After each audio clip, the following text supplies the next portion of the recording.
नमस्कार, news times के इस बुलेटिन में आप सभी का स्वागत है। आपके साथ मैं तृप्ति विश्वकर्मा। आइए खबरों का सिलसिला अब शुरू करते हैं। चाईबासा दौरे पर पहुंचे पेयजल एवं स्वच्छता मंत्री मिथिलेश कुमार ठाकुर ने परिसदन में चाईबासा, चक्रधरपुर और सरायकेला तीनों प्रमंडल की पेयजल की योजनाओं की समीक्षा की। इस दौरान उन्होंने विभाग के पदाधिकारियों को सख्त लहजे में हिदायत दी कि कार्य में लापरवाही बर्दाश्त नहीं की जाएगी। उन्होंने कहा कि राज्य में पेयजल योजना का लक्ष्य काफी बड़ा है। 2024 तक 59 लाख घरों तक नल जल योजना को पहुंचाना है। पिछली सरकार के दौरान मात्र 3 लाख घरों तक पेयजल पहुंच पाया था, जबकि कोरोना के संकट काल में इस सरकार ने 9 लाख घरों तक पानी पहुंचाने का काम किया है। अभी भी काफी काम करना बाकी है, इसलिए पदाधिकारी रूटीन वर्क में काम नहीं करे, बल्कि अपनी जिम्मेदारी को समझते हुए लक्ष्य के मुताबिक काम करे। निर्धारित समय से पहले काम पूरा करना है। बैठक के बाद पत्रकारों से बात करते हुए मंत्री मिथिलेश कुमार ठाकुर ने कहा कि तातनगर ग्रामीण जलापूर्ति योजना में गड़बड़ी की शिकायत पाए जाने पर जांच कराकर कार्रवाई की गई है। पुरानी योजना हो या फिर नई किसी योजना में किसी भी तरह की शिकायत आएगी तो कार्रवाई जरूर होगी। यहाँ योजनाएं शुरू हुई हैं, वहाँ घरों तक जलापूर्ति नहीं होने के सवाल पर मंत्री ने कहा कि जिस एजेंसी के द्वारा काम किया गया है, 5 सालों तक योजना को संचालित करने की जिम्मेदारी उसी की है। लोगों को हमने निर्देश दिया है कि हमारा लक्ष्य काफ़ी बड़ा है। पहले काम की स्थिति बहुत ही दयनीय थी। हमारे पड़ोसी राज्यों में जो जल जीवन मिशन के तहत जो लक्ष्य है, पड़ोसी राज्य हमसे काफ़ी आगे चल रहे हैं और हम काफ़ी पिछड़े हुए हैं। पिछली सरकारों में मात्र 3 लाख घरों तक शुद्ध पेयजल पहुंचाने का काम हुआ था। हमारी सरकार का जब से गठन हुआ तब से हम कोरोना से भी जूझ रहे हैं और भी तरह की विभिन्न समस्याओं से जूझते हुए भी हमने 9 लाख घरों तक पहुंचने में सफलता पाई है। लेकिन लक्ष्य हमारा काफ़ी बड़ा है। लगभग हमें 59,26,000 घरों तक 2024 तक शुद्ध पेयजल पहुंचाना है। लक्ष्य काफ़ी बड़ा है। जब तक सभी लोग एक टीम भावना के साथ काम नहीं करेंगे तब तक इस लक्ष्य को पाना संभव प्रतीत नहीं होता है। इसलिए मैं जहाँ भी जाता हूँ, विभाग की समीक्षा करता हूँ, विभाग के अधिकारियों, अभियंताओं को निर्देशित करता रहता हूँ कि रूटीन वर्क में काम नहीं करें, जिम्मेदारी के साथ काम करें और ये भी नहीं हो कि जो टारगेटेड है उसी में काम पूरा हो या उससे ज़्यादा अवधि में काम, उससे पहले काम पूरा हो जाए ताकि हम अपने लक्ष्य को प्राप्त कर सकें। मंत्री मिथिलेश कुमार ठाकुर ने कहा कि आने वाले समय में हम बहुत सारी बड़ी योजनाओं का उद्घाटन और शिलान्यास करेंगे। पश्चिमी सिंहभूम जिले के मोगरा और नौमुंडी में जल्द ही जलापूर्ति योजना का शुभारंभ होगा। चाईबासा शहरी जलापूर्ति योजना हमारा ड्रीम प्रोजेक्ट है। इसमें काफ़ी विलंब हुआ है, लेकिन दिसंबर तक इस योजना को चालू कर लिया जाएगा। आने वाले महीनों में हम बहुत सारी बड़ी योजनाओं का उद्घाटन करेंगे। बहुत सारी योजनाएं हैं जो अभी जिनकी निविदा हुई है, जो कार्य आवंटन हुआ है, उनका शिलान्यास भी करेंगे। और शहरी जलापूर्ति योजना पर भी मैंने विशेष फोकस किया है। शहरी जलापूर्ति योजना जो हमारा ड्रीम प्रोजेक्ट था, उसमें भी काफ़ी विलम्ब हुआ है, लेकिन दिसंबर में निश्चित रूप से हम उस योजना का house connection, maximum house connection के साथ हम उसका उद्घाटन करेंगे। पश्चिमी सिंहभूम जिले के टोंटो थाना क्षेत्र के दुरुला गांव में 2 समुदाय के बीच बड़ा संघर्ष टल गया। आदिवासी हो समाज युवा महासभा और टोंटो थाना पुलिस की पहल के बाद किसी तरह मामला शांत हुआ। पूरा विवाद क्या है, पहले इसे समझ लीजिए। दुरुला गांव में ईसाई समुदाय के 11 परिवार हैं, जबकि बाकी लोग सरना धर्म को मानने वाले हैं। यहाँ अक्सर किसी न किसी बात को लेकर विवाद होता रहता है। शनिवार को भी यहाँ विवाद उठ खड़ा हुआ। ईसाई समुदाय के एक व्यक्ति की मौत हो गई। उसके शव को सरना धर्म के कब्रिस्तान में दफनाने को लेकर विवाद खड़ा हो गया। गांव में बैठक हुई, इसके बाद भी समस्या का समाधान नहीं हुआ। आदिवासी हो समाज युवा महासभा के लोग भी पहुंचे, लेकिन विवाद सुलझ नहीं पाया। तब टोंटो थाना प्रभारी सागिन मुर्मू को बुलाया गया। पुलिस और युवा महासभा के लोगों ने दोनों समुदाय के लोगों को समझाया। इसके बाद मरने वाले व्यक्ति की पारिवारिक जमीन पर शव को दफनाया गया। समाज के लोगों और पुलिस की पहल के बाद फिलहाल विवाद शांत हो गया है। झारखंड सरकार द्वारा प्रतिबंधित तंबाकू की जिले में हो रही बिक्री पर अंकुश लगाने के लिए पश्चिमी सिंहभूम जिला प्रशासन पूरी तरह से मुस्तैद हो गई है। तंबाकू नियंत्रण के लिए गठित त्रिस्तरीय छापामार दस्ते के लिए प्रशिक्षण शुरू किया गया। तंबाकू नियंत्रण के लिए उपायुक्त अनन्य मित्तल ने समाहरणालय सभागार में बैठक की। बैठक में एडीसी एजाज अनवर, सभी अनुमंडल पदाधिकारी, पुलिस उपाधीक्षक, सदर अनुमंडल पुलिस पदाधिकारी, तंबाकू नियंत्रण कोषांग के नोडल पदाधिकारी, सिविल सर्जन मौजूद थे। बैठक में उपायुक्त ने तंबाकू नियंत्रण से संबंधित केंद्र और राज्य द्वारा जारी दिशा निर्देशों के अनुपालन के लिए किए जा रहे कार्यों की जानकारी ली। उपायुक्त ने जिला शिक्षा पदाधिकारी को शैक्षणिक संस्थानों के 100 गज की दूरी पर तंबाकू उत्पादों की बिक्री नहीं होने का निर्देश दिया।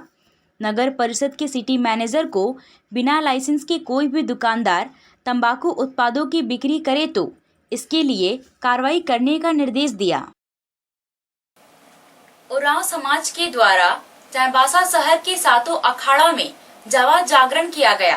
रात्रि जागरण कर सुबह सूर्योदय होने से पहले कुंवारी लड़कियां उपवास में नदी से बालू उठाकर नाच गान करते हुए पाहन पुजारी के घर लेकर आई। रात्रि जागरण के साथ बालू उठाकर लाने के साथ ही करम पूजा का त्योहार शुरू हो गया। बालू उठाकर लाने के 5 दिन बाद उरांव समाज महान त्योहार भादो एकादशी करम पूजा हर्षोल्लास के साथ मनाएगी। कुंवारी लड़की बालू का उठाव कर पाहन पुजारी के घर लाकर 5 दिन तक पाहन पुजारी के घर प्रतिदिन सुबह शाम धूप दिखाकर और नृत्य कर सेवा करेगी। इस अवसर पर मुखिया लालू कुजूर, पाहन पुजारी फागू खलखो के अलावे काफी संख्या में युवक और युवती शामिल थे। पश्चिमी सिंहभूम जिला खेल संचालन समिति की बैठक में जिले के सभी प्रखंड स्तर के बने स्टेडियमों की मरम्मती और दुरुस्त करने का निर्णय लिया गया। पश्चिमी सिंहभूम के उपायुक्त अनन्य मित्तल की अध्यक्षता में जिला खेल समिति की बैठक हुई। बैठक में अपर उपायुक्त एजाज अनवर, जिला खेल पदाधिकारी रूपा रानी तिर्की, तीरंदाजी कोच, फुटबॉल कोच के अलावे खेल प्रेमी मौजूद थे। बैठक में स्टेडियम की मरम्मती के अलावे जिला स्कूल में खेल को बढ़ावा देने के लिए फुटबॉल और तीरंदाजी का मैदान बनाने पर निर्णय लिया गया। प्रखंडों में आवासीय एवं डे बोर्डिंग प्रशिक्षण केंद्र खोलने का प्रस्ताव भेजा गया। साथ ही खेल को बढ़ावा देने के लिए खेल एसोसिएशन के साथ विचार विमर्श करने का निर्णय लिया गया है। उरांव समाज संघ चाईबासा की ओर से कारगिल के वीर शहीद राम भगवान केरकेट्टा की पोस्ट ऑफिस चौक स्थित प्रतिमा पर फूल माला अर्पित कर श्रद्धांजलि दी गई। साथ ही 2 मिनट का मौन धारण रखा गया। तेलगाखुरी के मुखिया ने शहीद राम भगवान केरकेट्टा की जीवनी पर प्रकाश डाला। इस अवसर पर शहीद राम भगवान केरकेट्टा के पुत्र प्रकाश केरकेट्टा उपस्थित थे, जिन्होंने 5 माह पूर्व अपने पिता के स्थान पर अनुकंपा के आधार पर सीमा सुरक्षा बल में योगदान दिया। मौके पर नगर परिषद के कार्यकारी अध्यक्ष डोमा मिंज, पूर्व नगर परिषद की अध्यक्षा नीला नाग, संजू तिर्की, अनिल लकड़ा, सदेव किस्पोट्टा के अलावे काफी संख्या में लोग मौजूद थे। भारतीय जनता पार्टी के पदाधिकारियों और कार्यकर्ताओं ने भी पुण्यतिथि के मौके पर शहीद राम भगवान केरकेट्टा को श्रद्धांजलि अर्पित की। इस मौके पर भाजपा के जिला महामंत्री प्रताप कटियार, राकेश बबलू शर्मा, रामानुज शर्मा, दिलीप साव, मनोज लियांगी सहित अन्य लोग मौजूद रहे। सूरज चांद रहेगा, तेरा नाम रहेगा। शहीद राम भगवान केरकेट्टा अमर रहे, अमर रहे, अमर रहे। वीर शहीद राम भगवान केरकेट्टा अमर रहे, अमर रहे, अमर रहे। Chaibasa chamber of commerce and industries के सत्र 2021-23 के लिए चुनाव की प्रक्रिया शुरू हो गई है। मंगलवार से नामांकन पत्रों की बिक्री और नॉमिनेशन शुरू हो जाएगा। 26 सितंबर को चाईबासा चेंबर के अध्यक्ष और महासचिव सहित 17 पदों के लिए चुनाव होना है। चुनाव कार्यक्रम के बारे में पत्रकारों को जानकारी देते हुए मुख्य चुनाव पदाधिकारी अनूप कुमार सुल्तानिया ने बताया कि 14 से 16 सितंबर तक नामांकन पत्रों की बिक्री और नामांकन पत्र दाखिल होगा। 16 सितंबर को ही नामांकन पत्रों की जांच और नाम वापसी की प्रक्रिया होगी। 26 सितंबर को रविंद्र भवन में मतदान होगा और उसी दिन परिणाम की घोषणा कर दी जाएगी। 17 पदों के लिए चुनाव होना है, जिसमें करीब 350 मतदाता हिस्सा लेंगे। बस्सा chamber of commerce and industry के 7वें आम चुनाव की प्रक्रिया कल दिन 11 बजे से शुरू हो रही है। 15 एवं 16 सितंबर को दिन 11 बजे से दोपहर 2 बजे तक नामांकन पत्रों की बिक्री इसी कार्यालय में होगी और 14, 15, 16 को ही उसी समय 11 बजे से 2 बजे तक नामांकन भी चलेगा। इस बार हमने बदलाव किया, नामांकन पत्र खरीद और नामांकन एक साथ चलेंगे। उसके अलावा 16 सितंबर को जो भी कार्यक्रम है वो रविंद्र भवन में होगा। सुबह से नामांकन पत्रों की बिक्री होगी 2 बजे तक और 2 से 3 बजे हमारा लंच आवर रहेगा और 3 से 4 बजे तक जांच होगी सभी कागजों की और 4 से 4:30 बजे अगर कोई नाम वापस लेंगे तो, और 26 सितंबर को स्थानीय रविंद्र भवन में सुबह 8 बजे से दोपहर 2 बजे तक वोटिंग होगी और फिर 3 बजे से हम मतगणना करेंगे। जब भी मतगणना पूरी हो जाएगी हम चुनाव रिजल्ट उसी दिन घोषणा करेंगे। इसलिए कल हम 11 बजे से 2 बजे तक हमारी चुनाव कार्यक्रम शुरू हो जाएंगे। आप सभी 2 बजे से 11 से 2 बजे तक साथ रहना और कोई विशेष। झारखंड मुक्ति मोर्चा केंद्रीय समिति के महासचिव विनोद कुमार पांडे ने पश्चिमी सिंहभूम जिला संयोजक मंडली को भंग करते हुए पश्चिमी सिंहभूम जिला समिति का गठन किया है। साथ ही पूर्व जिला अध्यक्ष भुवनेश्वर महतो को निलंबन से मुक्त कर दिया है। गठित पश्चिमी सिंहभूम जिला समिति में चक्रधरपुर के विधायक सुखराम उरांव को अध्यक्ष और सोनाराम देवगम को सचिव बनाया गया है। इसके अलावे इकबाल अहमद, दीपक प्रधान और दिनेश चंद्र महतो को उपाध्यक्ष बनाया गया है। साथ ही सुभाष बनर्जी को कोषाध्यक्ष नियुक्त किया गया है। चाईबासा दौरे पर पहुंचे झारखंड सरकार के पेयजल एवं स्वच्छता मंत्री मिथिलेश कुमार ठाकुर नगर परिषद कार्यालय पहुंच गए। विधानसभा चुनाव जीतने और मंत्री बनने के बाद पहली बार मिथिलेश कुमार ठाकुर चाईबासा नगर परिषद कार्यालय पहुंचे। यहां कार्यकारी अध्यक्ष डोमा मिंज, वार्ड पार्षदों और पदाधिकारियों ने उनका स्वागत किया। मंत्री मिथिलेश कुमार ठाकुर काफी देर तक कार्यालय और सभागार में बैठे और नगर परिषद की जरूरतों और समस्याओं के बारे में पार्षदों से चर्चा की। मिथिलेश कुमार ठाकुर ने कहा कि यहां आकर पुरानी यादें ताज़ा हो रही हैं। यहीं से एक जनप्रतिनिधि के रूप में सेवा करने का काम शुरू किया था। 2008 में पहली बार एक जनप्रतिनिधि के रूप में चुनकर आया था।